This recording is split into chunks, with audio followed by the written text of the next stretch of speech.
الرحمن الرحیم۔ بہت لوگ مجھ سے سوال کرتے ہیں کہ آپ محمد قاسم کے بارے میں اتنا زیادہ کانشیس کیوں ہیں، اور محمد قاسم کے خوابوں میں ایسی کیا بات ہے کہ آپ اس کے خواب پھیلانے میں لگے ہوئے ہیں اور ایک قسم کی اپنی ساری لائف ڈیڈیکیٹ کر دی ہے اس کام کے لیے۔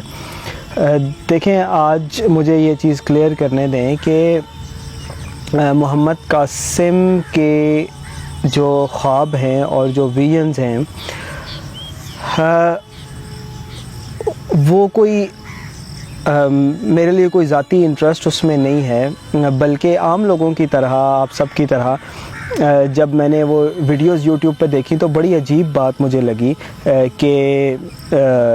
ایک بندہ ہے وہ کلیم کر رہا ہے کہ اللہ رب العزت اس سے کلام کرتا ہے خواب میں، اور کئی سو دفعہ نبی مکرم صلی اللہ علیہ وسلم کی زیارت ہو چکی ہے۔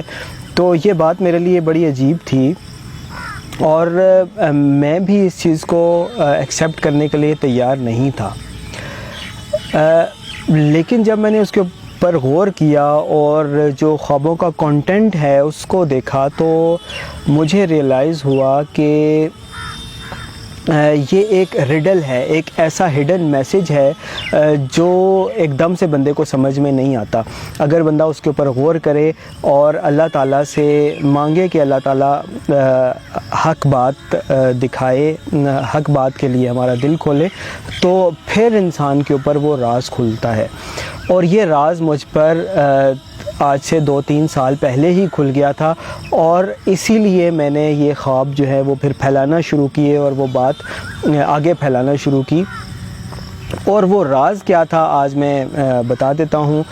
وہ راز یہ تھا کہ یہ شخص جو ہے یہ فیوچر میں آگے جا کر امام المہدی ہو سکتا ہے۔ اللہ تعالیٰ کی طرف سے محمد قاسم بن عبد الکریم کو امام المہدی والا مقام، امام المہدی کا مقام مل سکتا ہے۔ اور یہی وجہ ہے کہ ان کو خوابوں میں دکھایا جا رہا ہے کہ وہ غزوہ ہند کو لیڈ کر رہے ہیں، اور پھر ساری امت مسلمہ کو ایک جگہ پر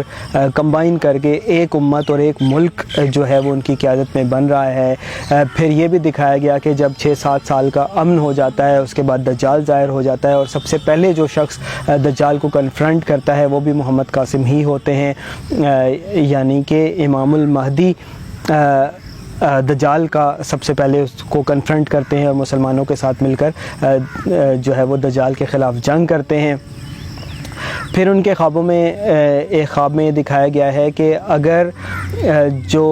عام لوگ ہیں وہ محمد قاسم کے خوابوں کا یقین نہیں کریں گے تو اللہ تعالیٰ کا غصہ اور اللہ تعالیٰ کی ناراضگی ان کے اوپر آئے گی۔ یہ کیسے ممکن ہے کہ کسی بھی شخص کے، ایک عام شخص کے خواب اتنے زیادہ اہم ہیں کہ عام لوگوں کے لیے ان کے اوپر یقین کرنا ایک اوبلیگیشن ہے، ایک ذمہ داری ہے۔ یہ تبھی ممکن ہے کہ جب ان خوابوں کا یا ان چیزوں کا ذکر پہلے سے نبی مکرم صلی اللہ علیہ وسلم نے احادیث میں کر دیا ہو، اور وہ ذکر آپ صلی اللہ علیہ وسلم نے امام المہدی کے فارم میں کیا ہے کہ صرف امام المہدی ہی ایسے لیڈر آئیں گے کہ جب وہ ظاہر ہوں گے تو چاہے تمہیں برف کے اوپر گھسٹ کر جانا پڑے، تمہیں ان سے ایلیجنس شو کرنی ہوگی، ان کے ساتھ شامل ہونا ہوگا۔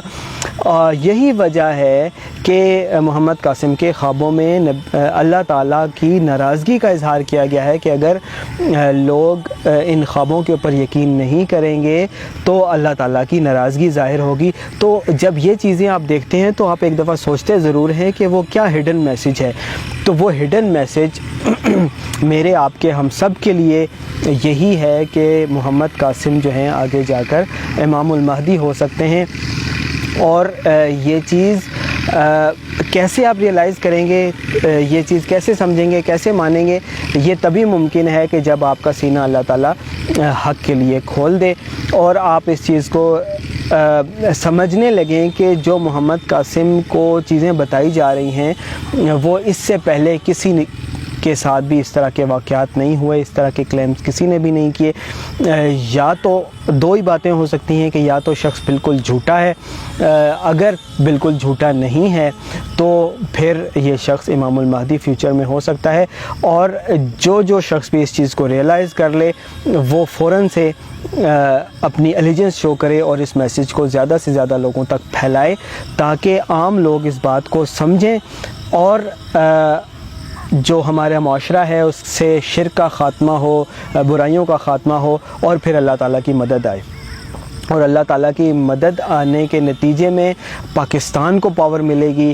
پاکستان کی فوج کو پاور ملے گی۔ اللہ تعالیٰ 3000 کے قریب زبردست طاقتور جنگی جہازوں سے پاکستان کی